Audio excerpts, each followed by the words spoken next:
So that's what the servo looks like when it's all buttoned up.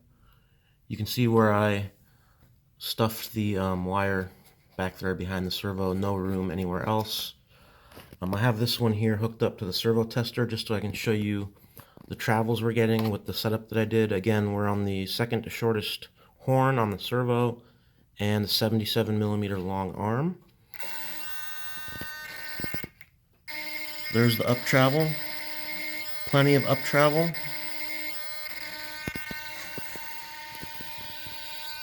And there's the down.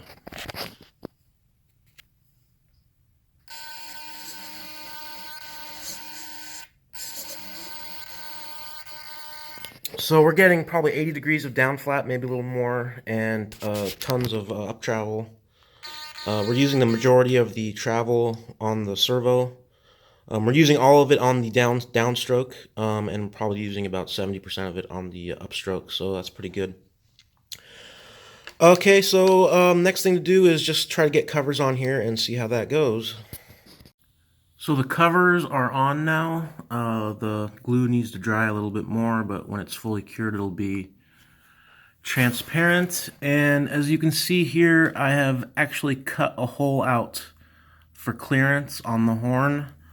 So when it's about in this position, it's still kind of flush with the surface, this top surface here. So what I'm going to do is just put a little piece of clear tape over the hole. And I've already done that to this one here. You can see the tape on there.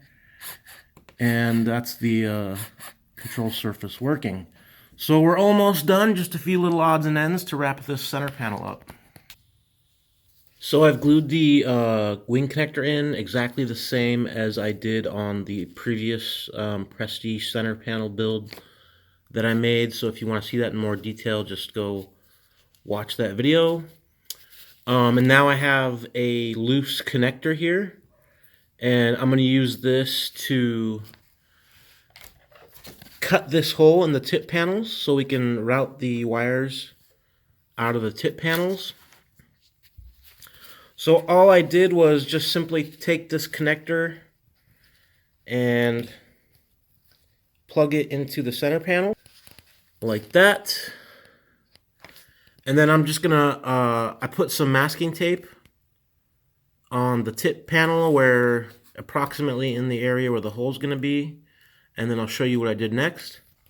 So I just slid the tip panel on the joiner and kind of went in here with a pen and did my best to trace around the connector on the top and on the bottom. And then I cut the hole out. I cut this hole out, or I cut the skin away with, I just used an X-Acto knife. And then I used some small files like these to hog out the foam a little bit, and I went in maybe about 6 or 7 millimeters, and now I'm going to use this round file to actually cut a hole all the way from here to the servo bay.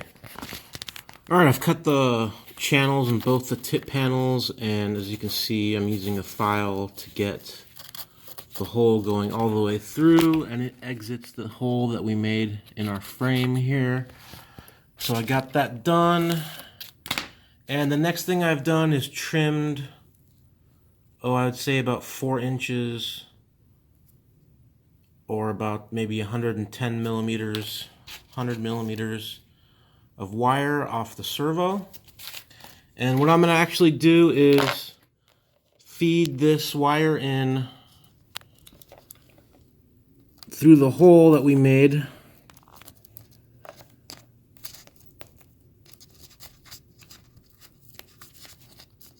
Like this.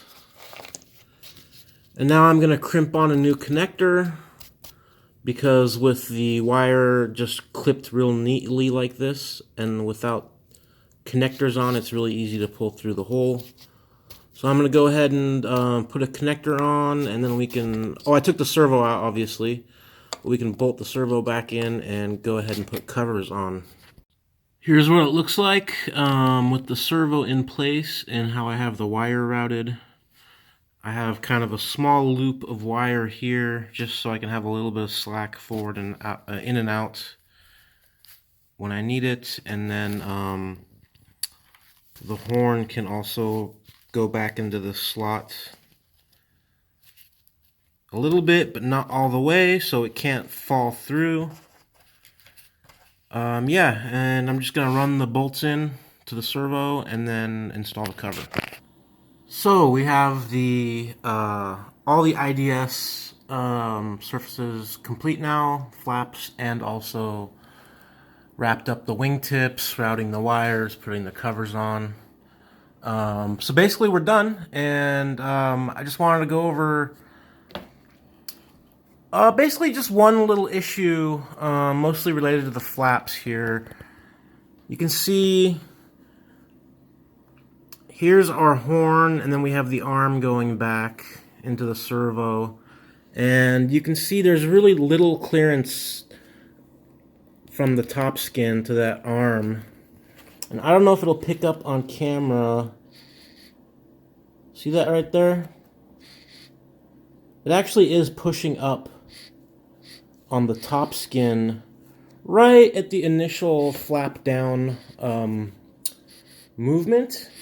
Not a big deal at all. I mean, everything still works really well. But one thing I wanted to go over with the flaps is the horn installation, which I really didn't go over this.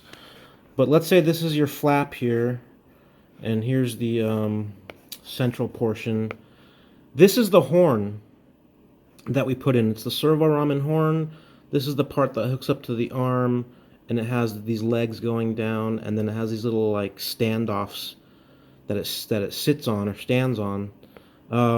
What you want to make sure is that you have these standoffs sitting on the bottom surface, right? So this is the bottom of the wing. You want to make sure these legs are sitting on the bottom surface, because on the flaps there is actually a little bit of gap right here. So you could theoretically glue this to the top surface of the wing, and then the legs wouldn't be sitting on the bottom surface.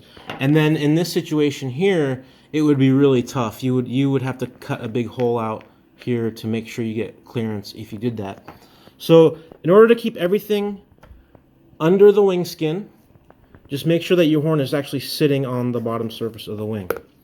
Alright guys, that wraps up the Prestige 2PK IDS, the servorahmen IDS installation, an alternate way of setting up your model. And obviously you can use any of this information with another model that you might be building utilizing the servorahmen foam type setup.